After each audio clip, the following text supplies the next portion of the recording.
السلام علیکم ناظرین، آج میں آپ کو ایک واقعہ سنانے والی ہوں۔ والدین کی اطاعت کیا درجہ رکھتی ہے اور ان کی نافرمانی کا نتیجہ کیا ہوتا ہے، چاہے انسان کتنا بھی نیک ہے۔ آئیے اس کے تعلق سے ایک واقعے پر غور کرتے ہیں۔ ماں کی نافرمانی کی سزا، اللہ کے ولی کا عبرتناک واقعہ۔ رسول اللہ صلی اللہ تعالی علیہ وسلم فرماتے ہیں کہ ہم سے پچھلی امت میں ایک نیک شخص تھے جو اللہ کے ولی تھے، جن کا نام جریج تھا۔ انہوں نے ایک گرجا تعمیر کیا تھا اور اس میں وہ اللہ کی عبادت کیا کرتے تھے، نماز ادا کرتے تھے۔ ایک مرتبہ ہوا یوں کہ جریج اپنی نماز میں تھے، تب ان کی والدہ ماں آئیں اور انہیں آواز دی کہ اے جریج آؤ، میں تم سے ملنے آئی ہوں۔ جریج نماز پڑھ رہے تھے جو کہ نفلی نماز تھی۔ انہوں نے سوچا کہ نماز مکمل کر کے ہی والدہ سے جا کر مل لیتا ہوں، لیکن نماز ختم ہونے تک والدہ ناراض ہو کر چلی گئیں۔ پھر دوسری مرتبہ بھی یہی ہوا کہ اس بار بھی والدہ نے آ کر آواز دی کہ اے جریج، میں تم سے ملنا چاہتی ہوں۔ جریج پھر اپنی نماز میں لگے ہوئے تھے، سوچا کہ اپنی نماز مکمل کر لیتا ہوں اور پھر جا کر مل لوں گا۔ تیسری مرتبہ بھی یہی ہوا کہ والدہ پھر آئیں اور جریج کو آواز دی کہ اے جریج، میں تم سے ملنا چاہتی ہوں، اور جریج اس وقت بھی اللہ کی عبادت میں تھے اور ماں ناراض ہو گئیں۔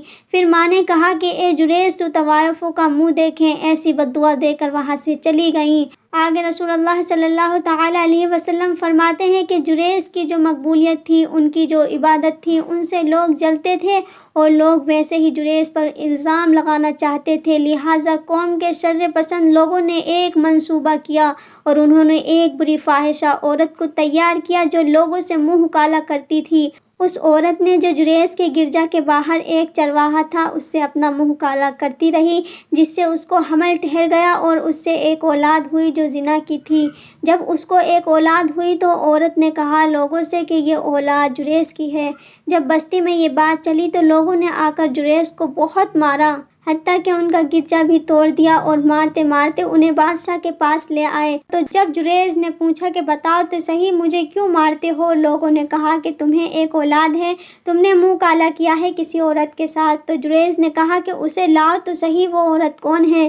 جریج کی والدہ کی بد دعا پوری ہوئی اور جریج کو بری عورت کا منہ دیکھنا پڑا۔ جریج نے کہا کہ ٹھیک ہے، مجھے نماز پڑھنے دو۔ انہوں نے 2 رکعت نماز پڑھی اور اس کے بعد جریج نے اس لڑکے سے کہا کہ اے لڑکے، بتا تیرا باپ کون ہے؟ اللہ رب العزت نے اس چھوٹے سے بچے کو، اس چھوٹے سے لڑکے کو زبان دی اور اس نے کہا کہ میرا باپ وہ چرواہا ہے۔ اس ننھے سے بچے کے بول سن کر لوگوں کو بڑی ندامت ہوئی اور اس چرواہے کو جا کر سزا دی گئی، اور لوگوں نے کہا کہ اے جریج، چاہو تو تمہارا گرجا ہم واپس بنا دیتے ہیں، وہ بھی سونے کا۔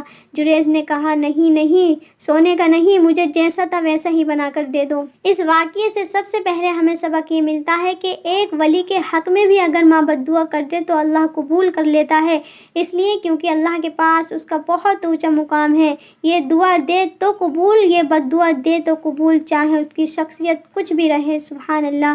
دوسرا سبق یہ پتہ چلتا ہے کہ ایک معمولی سی لرزش جو جریج سے ہوئی، اس کا اتنا عظیم نقصان انہیں ہوا کہ اللہ رب العزت نے اتنی بڑی آزمائش میں ڈال دیا جریج کو۔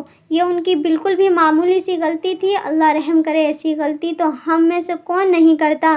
ہمارے والدین 1000 مرتبہ آواز دیتے ہیں لیکن پھر بھی ہم انہیں ناانداز کرتے رہتے ہیں۔ اللہ معاف کرے ہم سب کو۔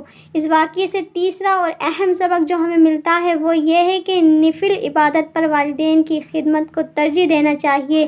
انشاءاللہ العزیز اللہ تعالی ہمیں اپنے والدین کا فرما بردار بنائے، ہمیں کہنے سننے سے زیادہ عمل کی توفیق عطا فرمائے۔ آمین، اللہم آمین۔